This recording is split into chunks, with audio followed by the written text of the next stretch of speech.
Okay, assalamu alaikum everyone. Thank you for joining us this Friday. It's a cloudy day, it seems, but Juma Mubarak to everyone. Inshallah, there'll be barakah in the rain. I know it was sprinkling a little bit when I went outside earlier. So today we have a really great presentation for you today. We have two excellent speakers, Dr. Ahmet and Dr. Sofia. So, mashallah, two well-educated, highly specialized people that are going to share with us some phenomenal topics. Today's topic and highlighted speaker is Dr. Ahmet Salim. Ahmed, I butcher your last name, so I'm not going to. But his topic is going to be Wrestling with Hubris, Reflections on Juneteenth. The Khatera will present perspectives on hubris and explore how we can strive to eliminate it so we develop a balanced life without excess of pride and destruction. The discussion will tie into Juneteenth and its importance in the times we are going through. And by the way, happy Juneteenth to everyone. Today is a remarkable day, and I'm really looking forward to hearing more about that. For our Community Learning Dialogue series, Dr. Sofia Fenner will discuss the topic of confronting anti-Blackness in the Muslim community. And Dr. Fenner will be exploring first steps toward reckoning with legacies of racism within our own community, including concrete actions and opportunities for reflection. So without further ado, and not to delay things, because I know these are big topics and we want to leave plenty of room for questions and answers at the end. Ahmed, I'm going to unmute you and turn this over to you. There you go. Okay, thank you so much, Sister Nicole. Assalamu alaikum, everyone. It's great to be with you all. I'll start with the formal start of the Khatera, and then I'll do a few qualifiers, a few sort of disclaimers to open the topic with. And then because we have the treat with Dr. Sofia, I'll keep hopefully brief, and we'll look forward to her reflections to learn. أعوذ بالله من الشيطان الرجيم بسم الله الرحمن الرحيم إن الحمد لله نحمده ونستعينه ونستغفره ونعوذ بالله من شرور أنفسنا ومن سيئات أعمالنا من يهده الله فمن يضلل له ومن يضلل فلا هادي له أشهد أن لا إله إلا الله وحده لا شريك له وأشهد أن محمدا عبده ورسوله بسم الله الرحمن الرحيم يا أيها الذين آمنوا اتقوا الله حق تقاته ولا تموتن إلا وأنتم مسلمون. We start this Khatera, this reflections, so to speak, with reminding ourselves in these opening sort of remarks when we say, indeed, all praises for Allah, we praise Him, we ask for His help, we beg for His forgiveness, and we seek refuge and protection with Allah from the evils of ourselves and from the evil consequences of our sins, right? And then we say in the verses from Surah Al-Imran, chapter 3, verse 102, O you who believe, Allah says, be mindful of Allah as His due and make sure you devote yourselves to Him to your dying moment. Even these opening remarks, I think, are important and fitting in these times, as it reminds us of the importance of being God conscious, of the importance of taqwa, and of the importance that we have this potential for evil against ourselves and against others, and that we need to be mindful of that. Now I'm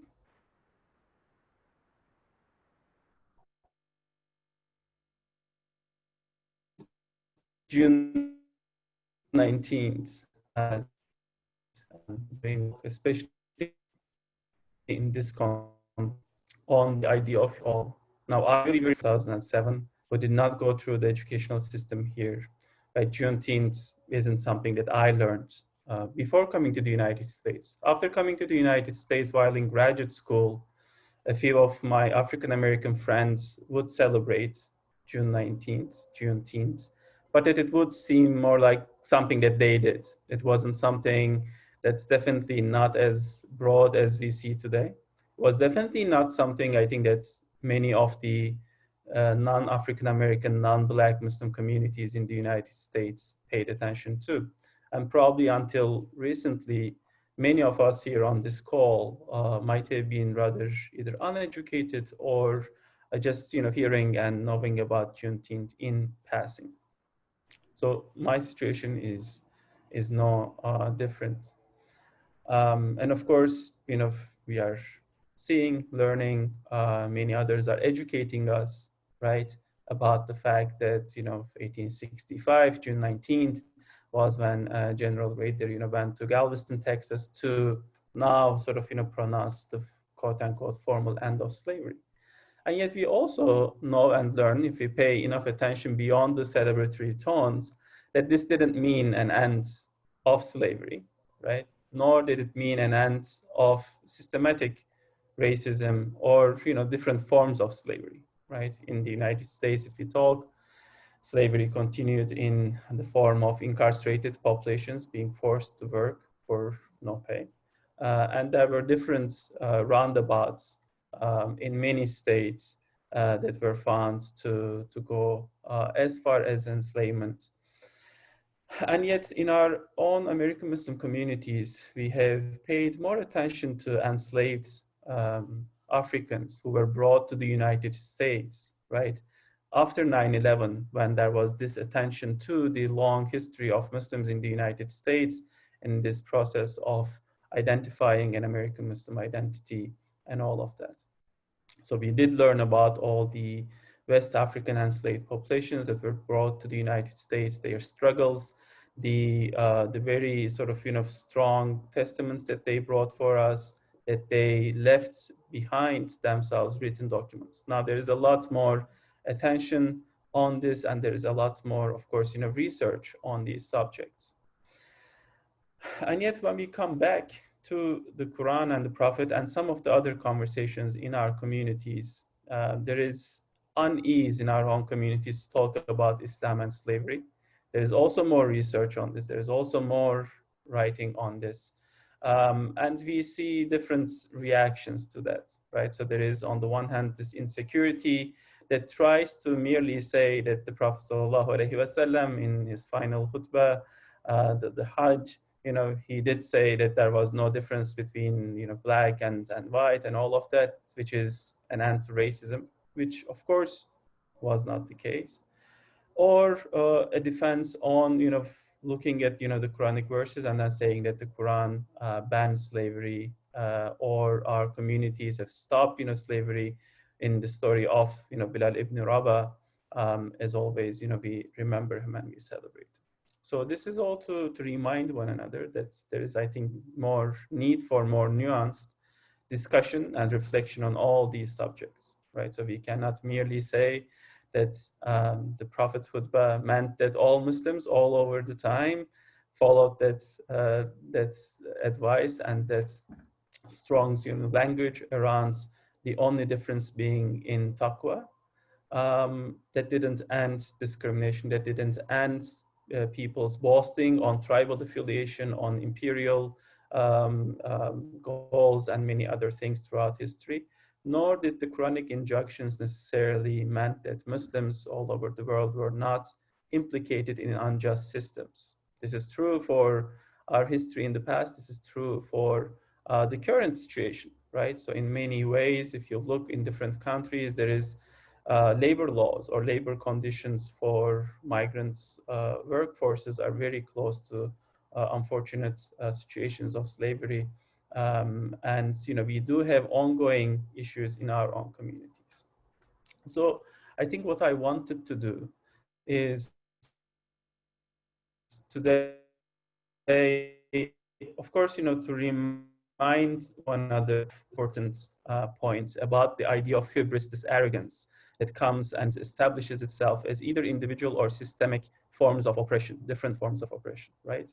And we, while as Muslims oftentimes are inclined towards blaming colonialism and the colonial powers for many of the ills in our communities, I think there is that need to look inward and to do introspection as well. So if you remember in the Prophet ﷺ's, hadith, right? So he would say that, "Oh God, I seek refuge in you from four things: a heart that is not humble, a prayer that goes unheard, a soul that is not satisfied, and knowledge that is of no use." These three things: a heart that is not humble, a prayer that goes unheard, and a soul, four things: a soul that is not satisfied, and knowledge that is of no use. Right? These four things, as recorded in Sunan al-Tirmidhi, in Kitab al-Dawat, I think number 3819, remind us of importance of this idea of having a humble heart, right? Asking for prayers that go hard, a soul that is not satisfied, that can lie in the heart, in the root of these issues, and knowledge that is of no use. And I think especially in these, as we are hearing and learning a lot from our American leaders. And I wanted to remind you of one thing. I attended a protest a few days ago near where I live in Allentown. And there were many speakers. I was asked to say a few things. And I did reflect on my situation as an immigrant Muslim in America who was raising a boy who was born here, and my responsibility to teach him, and to my responsibility also unlearn certain things. And after all these speeches, I think he was 14-year-old African-American boy from Hellertown, Pennsylvania, came to the microphone and he spoke. And I think his reflections were way more deep and reflective than any of the other speakers in the program. And there were speakers from NAACP, there were speakers from different realities. And I realized that the bookish knowledge that we might have as academics who study American Muslim history, African American history,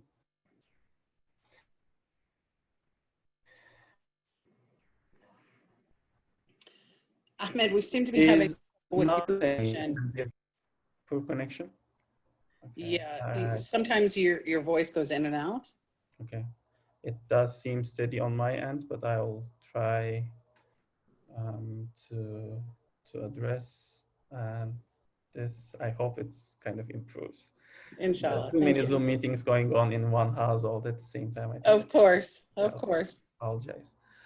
But to take from that point, he did share how he was coming across, discourse around, him being persecuted by his friends. His mother shared that, she had anxiety every time her boys would step out in their suburban neighborhood, and that she would warn themselves against wearing hoodies, right? That comes things that are just, automated, that is normal for many of us. It doesn't mean that other forms of racism doesn't exist, doesn't mean that, Muslims or hijabi women or different, people of color don't face racism, but it is not of the same extent and all of that. So again, to go back, right, in the Quran, the idea of hubris, the warnings against all of this is very clear, right? The Quran and the prophetic tradition establishes as warning against tribal arrogance and boasting. And the point about, the only superiority between people being around taqwa is also important, and also I think it's important for us to refer as action as something that takes meaning through action and not merely through different forms of worship.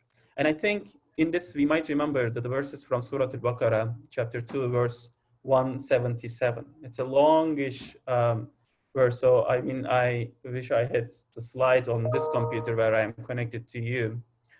But the verses start, and I'm reading from the Abdul Halim translation, right? So it says, goodness does not consist in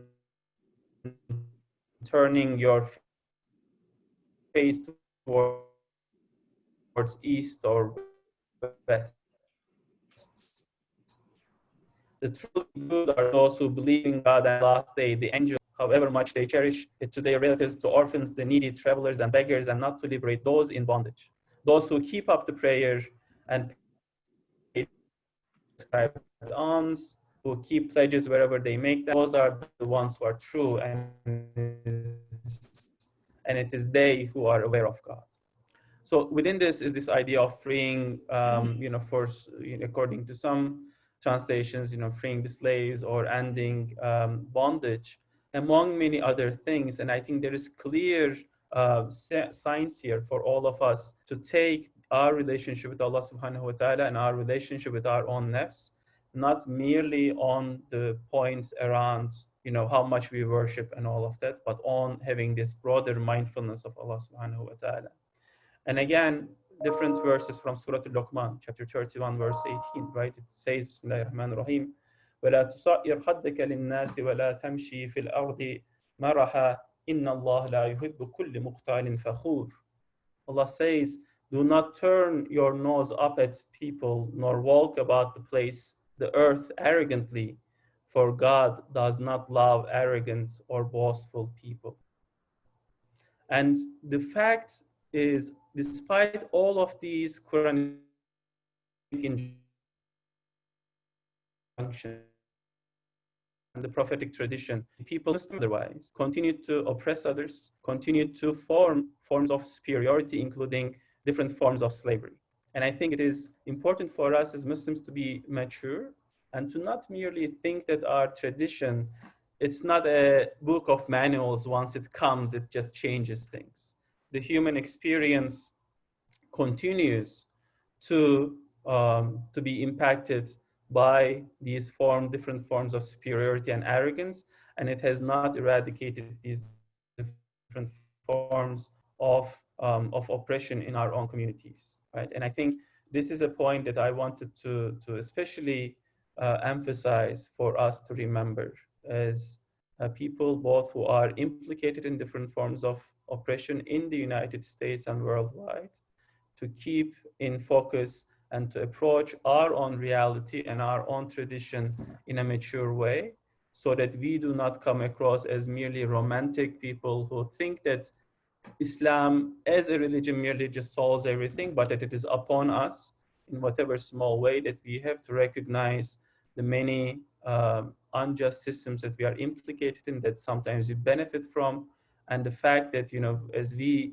celebrate the stories of our enslaved ancestors in the United States, if we celebrate their perseverance under slavery, as we continue to look at our own condition and check our own privileges and build with others and learn how to be allies and learn how to listen and unlearn certain things, this injunction is key for us, but it doesn't merely itself, the presence of verses or the presence of a hadith does not resolve things. That we need to, both as individuals and as community members, continue to put that into practice and continue to inshallah, benefit from the many among our communities, and to learn and sit down before their knees and listen to their experiences much more than us being those who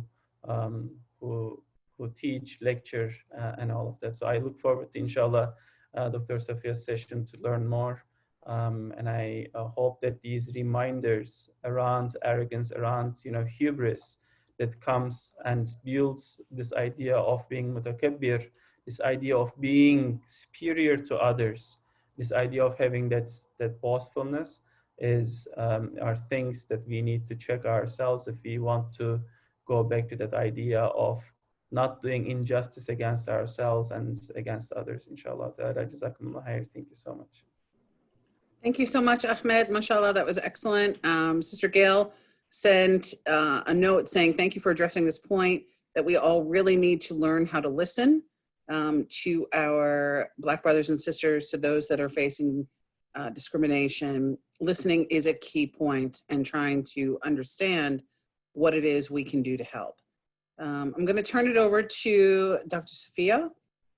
And Sofia, let me unmute you. Okay. There you go. And we're looking forward to it. Wa alaikum salam. Okay. Let me just see if I can share my screen. What's that one? Okay.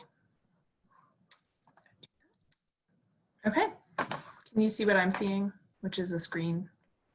Good. Okay. Hi. Hello, everyone. Assalamu alaikum. It's really a pleasure to be here today and to be able to talk a little bit about confronting anti-Blackness in the Muslim community. I want to start by just acknowledging why we're having this conversation, and the fact that we're having this conversation now, which probably we should have had a long time ago, has to do with the number of people who have been killed by the police or not by the police in the United States just over the past few weeks and months, not to mention the number of people who've been killed over the last several centuries. So I just want to say that I'm trying to do this in honor of Breonna Taylor, Ahmet Arbery, George Floyd, Robert Fuller, Teron Burke, Rayshard Brooks, and Malcolm Harsh. So with that introduction, I am going to speak just very briefly, but I wanted to share sort of my goals so that you know where I'm coming from. My main goal here is just to share some of the principles and practices of anti-racist work. These may be familiar to some of you, or they may not be, and that's okay. It's okay if this is new. The point of sharing is to empower us to make change, right? So not just for the sake of knowing for the sake of knowing, as Dr. Ahmed mentioned, but knowing for the sake of doing something about it. But I also want to challenge us with some new ideas, maybe some new perspectives, or some new actions to take. And that might be uncomfortable. So I want you to know if at any point during this process you feel yourself getting uncomfortable or defensive or any sort of kind of negative emotional response, it's okay to sit with that and to really think about, like, why am I having this response to what I'm seeing or doing or saying? I myself am a little bit uncomfortable in this role. I am not 100% certain that a white person is the right person to be doing this, although I'm going to talk a little bit more about that later.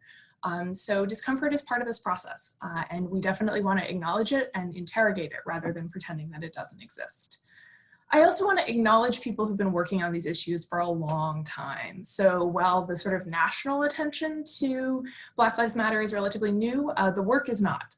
So I in particular want to direct anyone who's curious to the Muslim Anti-Racism Collective, which is a group of people doing absolutely fantastic anti-racist work. And I have read through a lot of their materials and really gained a lot from their perspective. So thank you to them.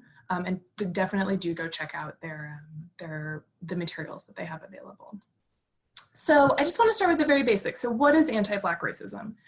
Anti-Blackness is the specific kind of racial prejudice that's directed against Black people. And as such, it's global. It happens everywhere in the world, but it takes different forms based on where it is. So what anti-Blackness specifically looks like in the United States, for example, is going to be different than what it looks like in France or in India or in Egypt, right? There are historical contexts and specifics that sort of give shape to how anti-Blackness manifests, but it is a global phenomenon. It's not just a United States problem. It can be related to colorism, which is discrimination against people with darker skin tones, regardless of their racial identity. And I just wanted to mention that because I think colorism is actually a really big problem in the Muslim community that goes beyond specifically sort of racial issues, although it obviously intersects with them. So why do we need to confront anti-Blackness as Muslims? I hope for some of you this is obvious, but it's okay if it's not. So I want to sort of give 3 reasons. The first reason is that everyone is doing this right now. So Asian American populations are confronting anti-Blackness in Asian spaces. Latinx Americans are confronting it in Latinx spaces. LGBTQ Americans are confronting anti-Blackness in their spaces, during Pride Month. And so this isn't just to say that only Muslims need to confront anti-Blackness, it's to say everybody needs to confront anti-Blackness, right? And that includes all of the different communities that make up our society. The second reason, and I'm just going to cut straight to the chase about this, is that the man who called the police on George Floyd, setting off this entire episode that we are living through, was Palestinian American. His name was Mahmoud El-Mayaleh, and his store was the store that made the call that led to George Floyd's death. He has since come out and said that his store will not be calling the police in those kinds of situations anymore until the problem of police violence against Black people has been solved, which might be a while. So if he can learn from this, if he can come out in public and say, I was responsible for this situation, I messed up, I'm gonna do better in the future, we can all learn from this situation. And the third reason is that Gallup says that about 1/3 of American Muslims are Black Muslims. So anything that's affecting 1/3 of our community is definitely something that we need to be concerned about, right? This is not just about some community that's outside of the American Muslim community. Black Muslims are a huge part of the American Muslim community. And if they are facing this kind of discrimination and violence on a daily basis, that's something that we as Muslims should really be concerned about. So what do we do about it? And I should say that I'm talking today mostly to an audience of non-Black Muslims. So I'm mostly directing my sort of thoughts today about what non-Black Muslims can do in this situation. That's partly because of the nature of our own congregation, which I'm going to talk about. And it's partly because I think it's particularly important that rather than just calling on Black Muslims to do the work of combating racism, that the rest of us actually step up and do it ourselves. So I'm going to talk about 6 steps that you can take today. These will lead to other steps in the future. So this is not an exhaustive list of all the things that need to be done. So we're going to talk about identifying and confronting racist ideas. We're going to talk about how to not use religion to shut down a conversation. We're going to talk about not making it about us all the time. We're going to talk about how racism is both individual and structural, and it's important to remember both of those pieces. 5th, and most importantly, we're going to talk about including Black Muslims and what that means and looks like. And then 6th, we're going to talk about letting your kids take the lead and why that's important. So, learning to identify and confront racist ideas. So the things that are up on the screen right now are examples of racist comments or ideas or assumptions that I hear commonly in non-Black Muslim spaces, right? And so I want you to look at these and sort of think about how many of these you've heard in your life among non-Black Muslims. And then I want you to think about whether you said anything when you heard them.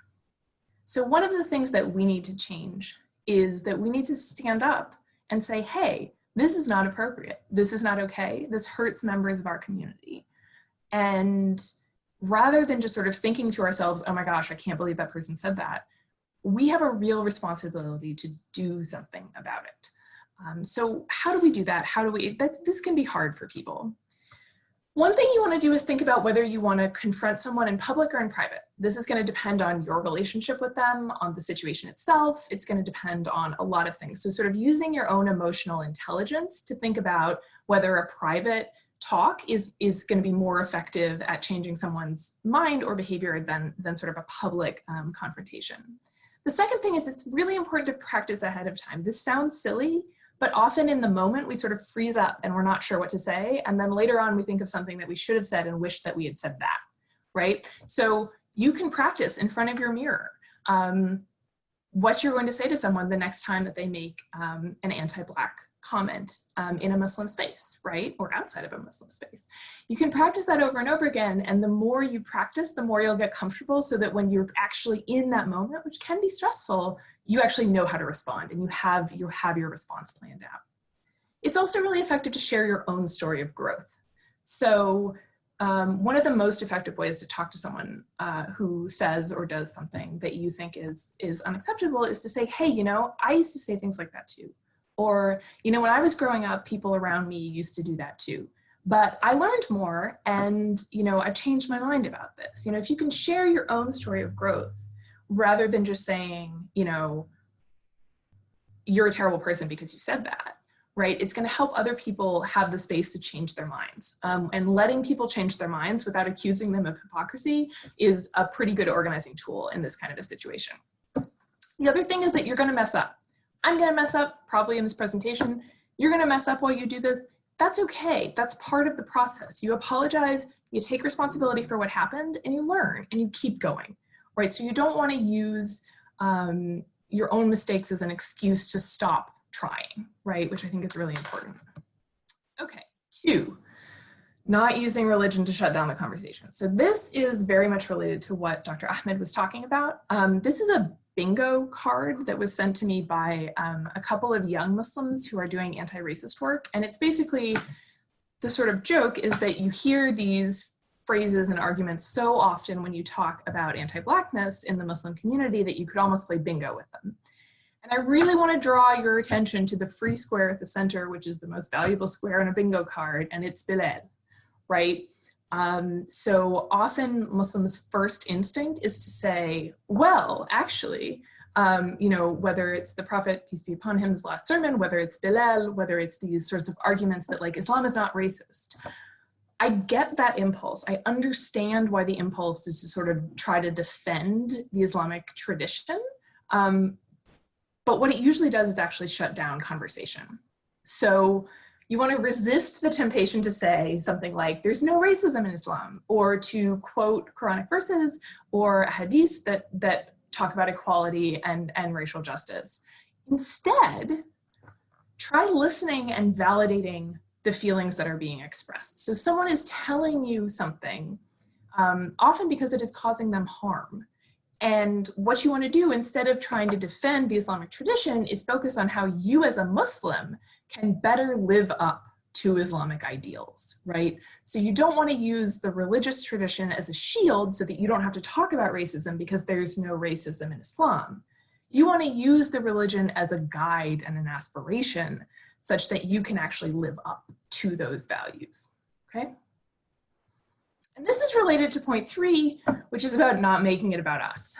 Another very human instinct, I think, when confronted with someone else's suffering is to talk about our own suffering. So if you've ever had a medical diagnosis and you shared that with a friend and the friend talked for an hour about the time they had a medical diagnosis, you know how that feels, right? It feels like they're not listening. It feels like they're just not paying attention to you and what you need in that moment. And so I want us to really think about listening first, rather than immediately changing the topic to our own struggles. You know, I think one way this comes up is people say, well, you know, Muslim lives matter too, or all lives matter. And it's the example that someone gave that I think is particularly on point about this is, if your partner came home at the end of the day and they'd had a really bad day, and said, you know, do you love me? If you said, well, I love everyone, and also I especially love my uncle, your partner would not be very pleased, right? Because what they're asking for in that moment is for you to say, yes, I love you. And so what's important about Black Lives Matter for non-Black folks is partly to say, we are recognizing what you need and listening to you, rather than simply making it about our own struggles, right? And that's not to say that Muslims in this country who are not Black don't also have struggles, right? We've, you know, had our share of struggles. But it's also important to remember that other people have shown up for us. So I think a lot about the mobilization around the travel ban in the beginning of 2017, when mostly Muslim majority countries were targeted by the travel ban. You know, people who work on immigration from Central America could easily have said, well, what about Mexicans? You know, what about Guatemalans? What about Hondurans? You know, other people are suffering too. And they didn't. They didn't say that. They showed up at the airports, they showed up in the courts, they showed up on the streets, and they fought for us. And so we have to be extra sure that we are repaying that favor, and actually standing in sort of a sustainable cycle of solidarity where we stand up for each other rather than each community only standing up for itself. Finally, and this should be obvious, but maybe it's not obvious, an anti-racist society would be a better society for all of us. It would rebound to the benefit of minority populations of all kinds and minoritized populations of all kinds, right? So the kinds of policing reforms that Black Lives Matter activists are demanding are gonna benefit non-Black Muslims too. So this is a fight for everyone's rights, and it is happening and being led by Black folks who are fighting for their rights. And recognizing that is, I think, incredibly important. Okay. Number 4, racism is both individual and structural. So we tend to think about racism as being something that's like a feature of a human being. So like that person is racist or this person is not racist. And that is important, like people's ideas are important, but not all racism is an individual feature. It's also a feature of societies. So when we talk about racism that's embedded in structures, that's what we mean when we say systemic racism. So something like redlining policies in the 20th century, which led to housing disparities, which are leading now in the 21st century to public health disparities, right? Like racism is embedded in the structures, political, economic, social of our society. And if you don't know about redlining, that's a great thing to Google today, right? That's a great example that you can learn a lot about. So what this means is it's actually not enough for each of us to not be racist in our hearts, right? We have to also dismantle the structural racism that is in this country and in many other countries. So often when you feel like you're having some kind of defensive response, you have to remember that this isn't a personal attack on you for being racist or on any specific person for being racist. It's a call to change the social and economic structures of the society in a way that really, is again going to benefit all of us. Okay, fine, including Black Muslims. So I want you to look around you right now, and I want you to imagine your Muslim spaces, and I want you to ask whether a third of the people in your Muslim spaces right now are Black. And the answer for our particular space is no. And so I think it's really important that we reflect on why that is. I think there are a lot of sort of excuses that come to mind, but it's worth remembering that we're living in Philadelphia, which is one of the densest populations of Black Muslims in the country. And so it's not that folks aren't out there, right? And I want us to listen to Black Muslims when they tell you or tell us that they feel unwelcome. So when you ask people like, well, why don't you come to our mosque? Or like, why don't you come to our iftars? People might say, because I don't feel welcome. And the response to that is like, okay, so what could we change that would make you feel more welcome, right? You want to take their experiences seriously rather than saying like, oh, that didn't happen, or like, oh, no, we really welcome you. It's not about saying you're welcoming, it's about walking the walk, right? So the other thing is that we have to start teaching civics, US history, and Black history in the mosque. As I think all of you have sort of realized recently, the public and private school systems in the United States are not teaching the history that needs to be taught. So think about how many of you had heard of Juneteenth or of the Tulsa race massacre 2 weeks ago, right? If we want to raise Muslim children who are committed to justice and committed to equality the way that the Prophet was committed to justice and equality, and the way that God calls us to be committed to justice and equality, we can't just be teaching them how to write in Arabic on the weekends. We have to be teaching them about the societies they live in and giving them the tools to change those societies. That is as important to our religious practice as teaching them how to make wudu properly. Finally here, don't expect Black Muslims to do all the work.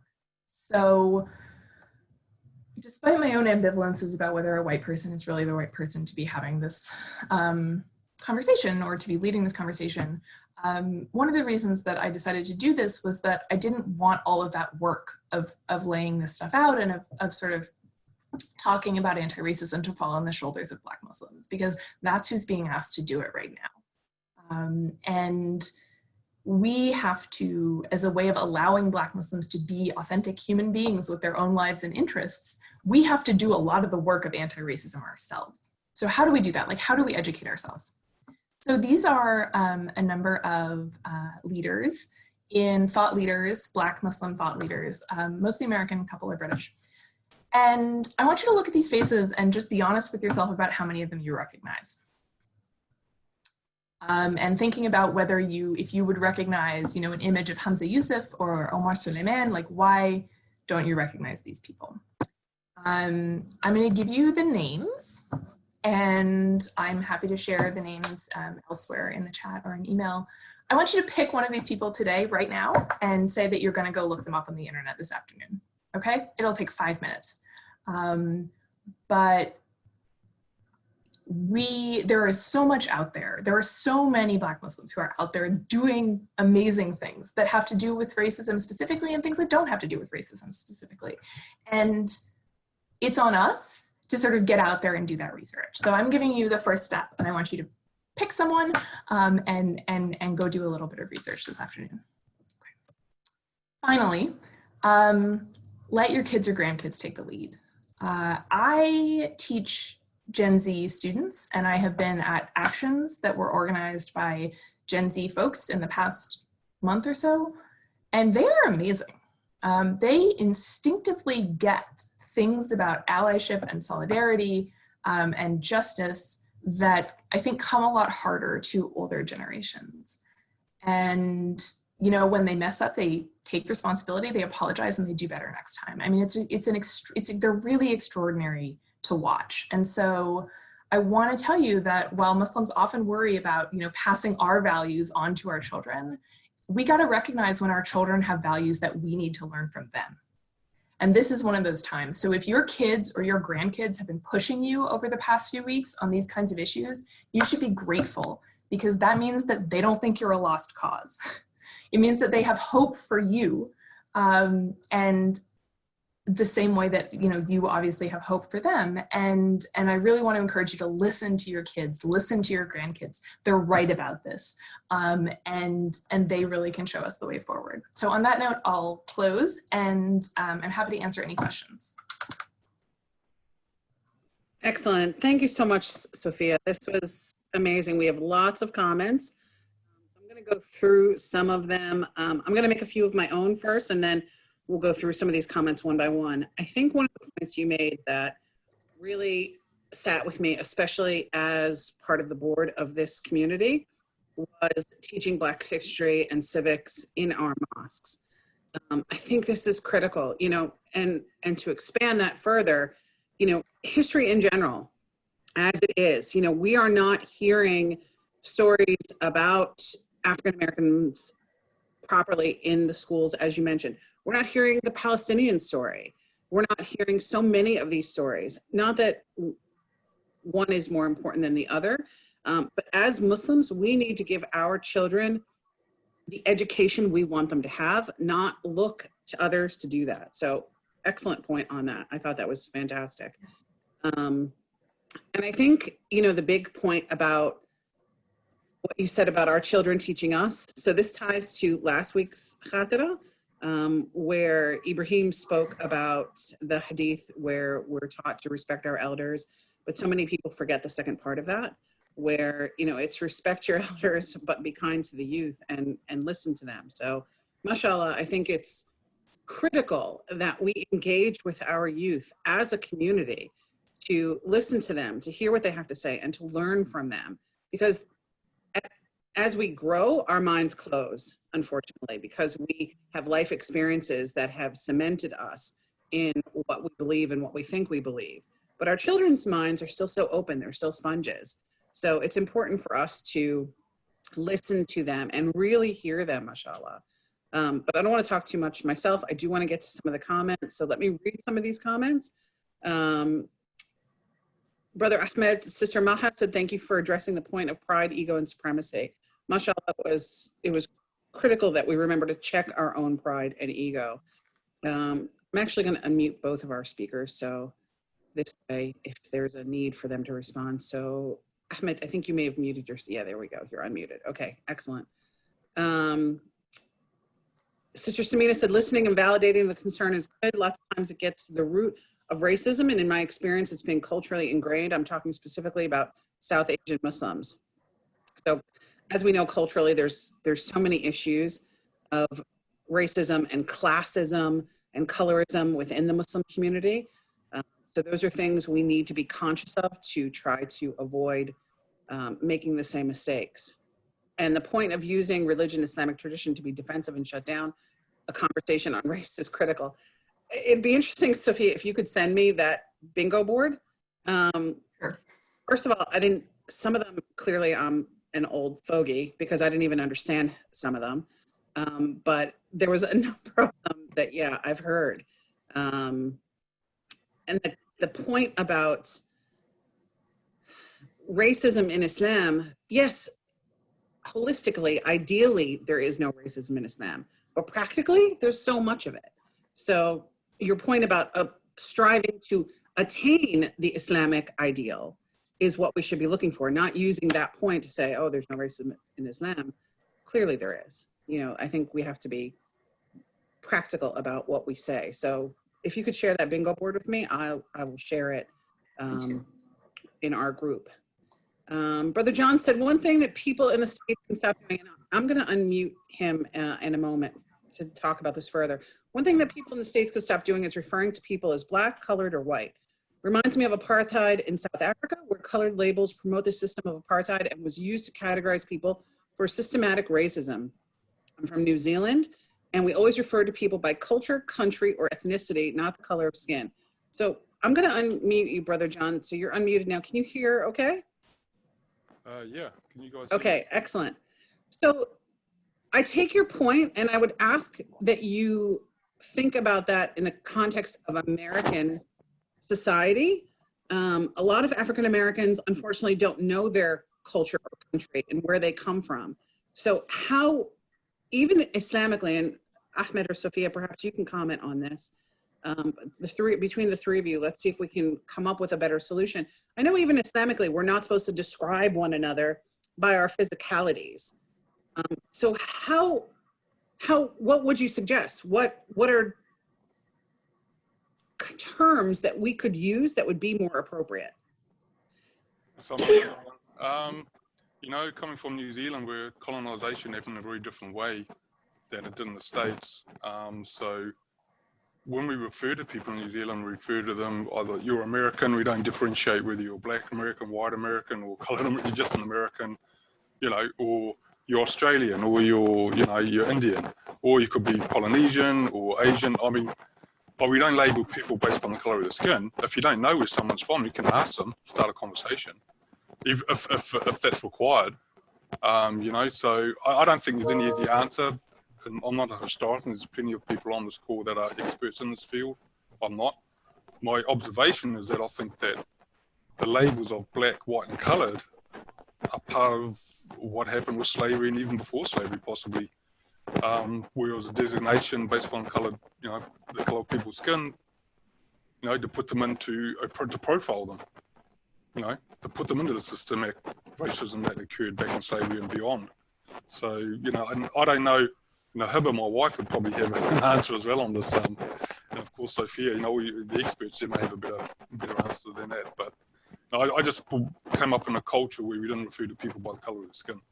So after living in the States since 2007, I'm still getting used to the racism within the States. I get confused with being white American until I start talking. Then no one can understand me because I'm from New Zealand. So straight away, they then say, okay, you're not white American. No, I'm not. I'm a New Zealander. I'm not a white New Zealander. I'm not a brown New Zealander, I'm a New Zealander or a Kiwi. So I'm very much still getting used to the underlying racism in the States based upon skin. You know, it really doesn't occur where I'm from. So I would say a couple of things if I can just weigh in. One of them is that we do not use colored in the United States. We stopped using that term for a reason, and it was not used to mean in America what it meant in South Africa, right? So this is one of the things about understanding anti-Blackness as both global and spatially specific, right? I think too that what you're describing sounds a lot like something that was really pushed when I was a child in the US which was color blindness. So when I was a kid in the 90s, we were sort of taught that like, I don't see color, like I just see human beings and like everyone's human and all of these things. And it was well-intentioned, it really was. But what it did was it erased people's ability to recognize the harms that other people were experiencing based on the color of their skin, right? And so saying I don't see color means I don't see racism, right? Because if you don't see who the person is in front of you, you may not be able to understand the circumstances that they have been sort of made to endure and how that might matter in your interaction, right? And so in the US, we've really moved past a kind of colorblindness model because we didn't find that it worked for our specific context. But I also just think that, you know, I'm taking the lead of Black folks here. They are the people who have pioneered Black and capital B Black as as a description of a culture. And I think Sister Gail wanted to weigh in on this, so I will turn over to her. If Nicole, you can unmute her. Yep. Gail, I'm going to need you to unmute yourself. I believe you muted yourself. Okay, here I am. I just wanted to thank you, Sophia, for defining the fact that it's not what we are, it's who we are. And that is so important, especially here in the United States, where you have multiple cultures and multiple races. When I travel abroad, I'm an American, period. And people refer to me as an American. They don't call me Black. They don't call me Negro. They don't call me colored. They call me an American. Wherever I travel around the world, I'm an American. And then we start to have a discussion about the issues. Most African Americans prefer the term African American. And the reason why is because we've been a part of the culture here in America for so long. There is an entitlement to being who we are in this country as opposed to what we are. African, because that is where we came from, and that bases the color of skin. Of course, you have a wide range of African Americans and a wide range of colors, but for the most part, most of us prefer the term African American. Now, we will use the term Black when it's appropriate. Sometimes it's not. Sometimes when someone from another ethnic group refers to African American Muslims as Black Muslims, depending on their audience, and it's important to know your audience, we're thinking, oh, you're talking about political Black Muslims. You're not talking about spiritual African American Muslims. So you have to know your audience before you use terms like Black, African American, and I'll take it a little further, Negro, colored, or even the N-word. Learn who your audience is. Learn your audience. Know who you, if you don't know, and I have to give Tahia her kudos. Tahia was not sure if she should use in a piece she wrote. Should I say people of color? I said, no, Tahia, you should say brown and Black people because of the content of what she was writing. When in doubt, I taught high school kids at a high school of international affairs. I did not refer to my students as Asians. I asked them, where were you from? What would you prefer I call you? And that's the only thing most African Americans ask. Ask us, talk to us, listen to us, know your audience. And thank you, Sophia. And I'll guess, I really appreciate everything that you're trying to do. Thank you, Sister Gail. I appreciate you weighing in on that. I just want to jump in. Thank you so much, because I, as you said that, I realized that in my mind, partly because I have a positive association with the Black Muslim tradition, the radical Black Muslim tradition, I had never thought about Black Muslims versus African American Muslims as a term for an audience. And like, I will totally do that differently now. So like, thank you so much for sharing that with us, because it's something that hadn't occurred to me. It is very helpful. I know for myself, there's been a discussion in our household recently about African Muslims versus African American Muslims, where within the and again, someone can correct me if I'm using the wrong term, within the Black community, there is a distinction as to whether you are African or African American. However, from a lived experience, it can often be the same, and there's cultural diversity between them. So it's a very nuanced topic, and I think Gail's point to ask the question, what do you prefer? How do you prefer to be referred to? I myself, call me Italian, call me Muslim, call me something. I don't want to be called white because it's not how I identify. So I agree. I think it's important that we ask. Go ahead, Gail. You've muted yourself, so you can unmute, and I know you wanted to comment. In the meantime, let me just remind also in connection to this one thing. Recently, I was talking to a group that sort of advises newsrooms in the journalistic institutions, especially in Philadelphia, around the different communities, especially marginalized communities. and some of the guidelines for journalists can also be very categorical, like, don't use Black Muslims because it will mean, like Sir Gale said, will refer to how in the 1950s, 1960s, some of the scholars were describing the Black political movement, especially the Nation of Islam and all of that. And yet I reminded these groups that currently in our cities, there are African-American Muslims who, when they refer to themselves, they use that term with a sense of pride, or scholars like, Sofia mentioned, like Sherman Jackson, Black American Muslims, right? Mm-hmm. So I think Sir Gale's point is really on point, that we need to contextualize these uses. And I think for those who are not African Americans in the United States, there needs to be a level of care when we use these terms. Even within, if you're part of a movement and if you are seeing yourself as an ally, I think it's important to not sort of replace your agency with the agency of the community.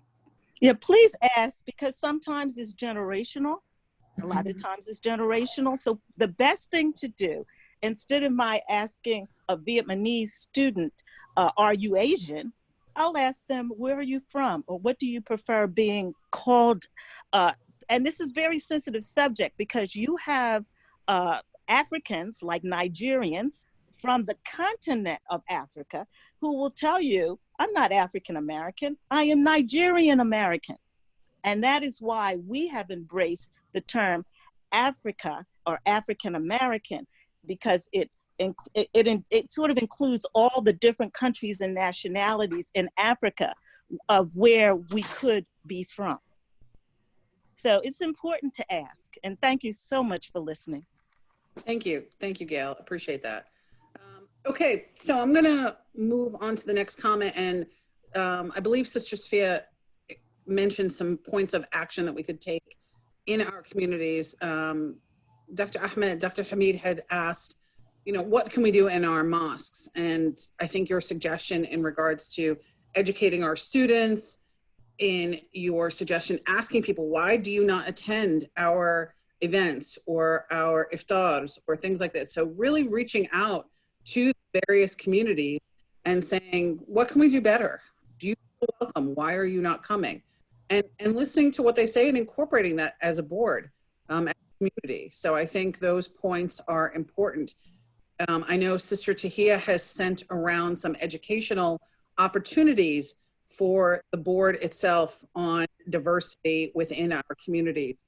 So I would suggest, everyone on our board, at the very least, taking advantage of those opportunities. Anyone have any other suggestions on how to include diversity? Put it in the comments. Sophia, do you have any other suggestions that you're aware of?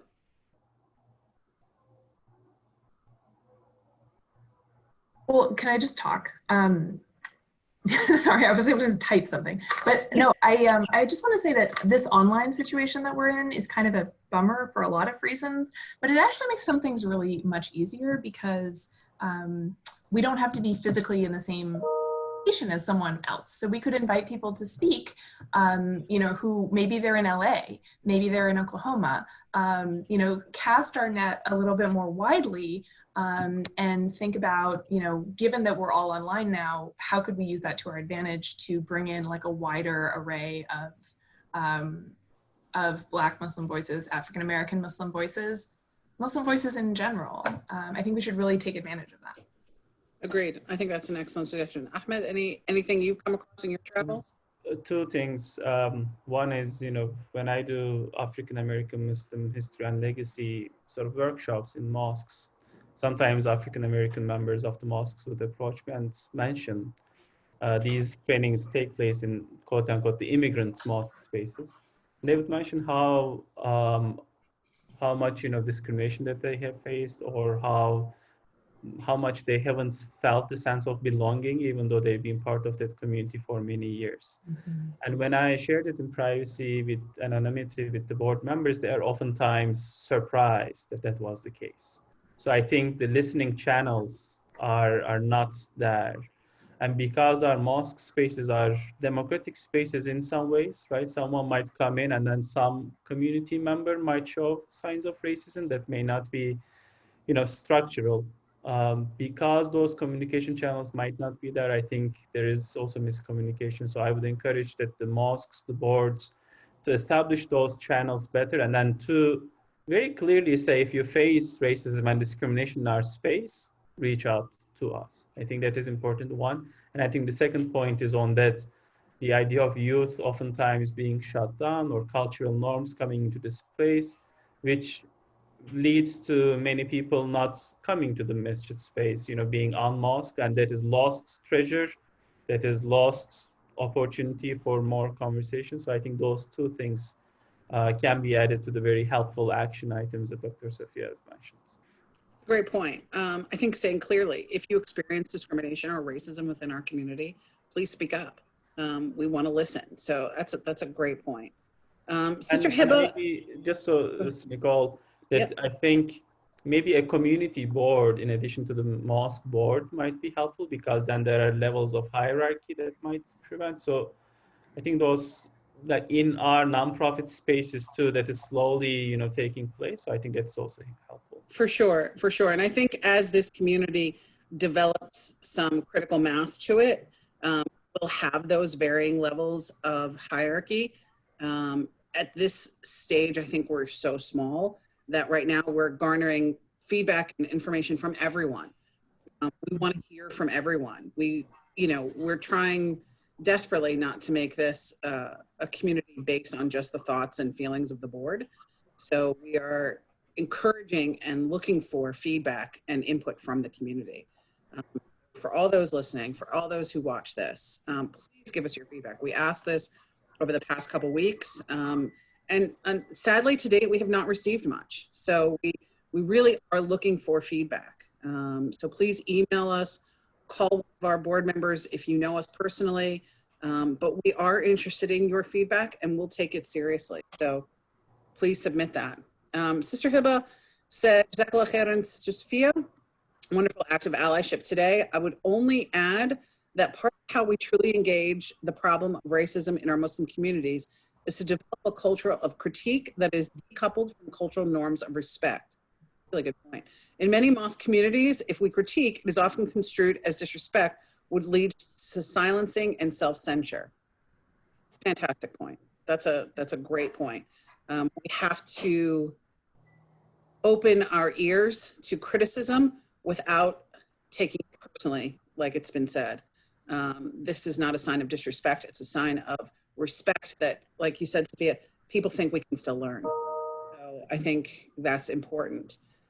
Sister Gail said, thank you. The education of our children and senior citizens are critical. In many cases, one generation teaches the other incorrectly. I agree, African Americans do not need to be taught on the subject of racism. African Americans have been very busy teaching their children how to survive in the face of racism. Thank you for the lecture. Dr. Fateh said, systematic racism is entrenched in our society since its inception. The criminal justice system and the lack of economic opportunities are the real barriers for change. This is a whole khutbah on another level. So 100% agree with you. All of the niceties that we've discussed today, all of the systematic changes, all of the points we've discussed today are the bare minimum. We need to change on a systematic, societal level at such a larger scale. We are so economically disproportionate and from a justice system disproportionate in how we handle one another, that this is a whole separate topic. So rather than getting into that very critical, important topic, let's make a note that let's have other speakers come and talk about this topic and really get into the nitty gritty of this. It is critically important.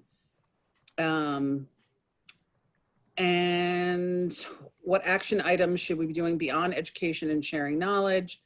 I think we've talked about some of those. So alhamdulillah, we've gone over our hour just a bit. We are 5 minutes over, so I'm going to wrap this up. If people have additional comments, this is a big topic. Thank you so much for everyone's participation today. It's a big topic. Please email us your comments. Bring the comments to our Facebook group that we have been live streaming to today, the new Mainline Masjid Project Facebook. We will eventually have our own unique individualized Facebook group for this community. Sister Gail, with the announcements, because we are over time, we will email today's announcements out to everyone. So if Sister Gail, you could prepare those, please send those to me and I will send them via email. I don't want to keep people much longer today. So thank you again, everyone, for your time and participation. I apologize that we are over time, but we look forward to seeing you all next week. Juma Mubarak, everyone. Let's make dua for our communities so that we can better ourselves, inshallah, and learn to listen with open hearts and the sisterhood and brotherhood that Allah subhanahu wa ta'ala has ordained for each of us. Inshallah. Assalamu alaikum, everyone. Assalamu Wa alaikum salam wa rahmatullah. Tahiyya, can you hang out for a second?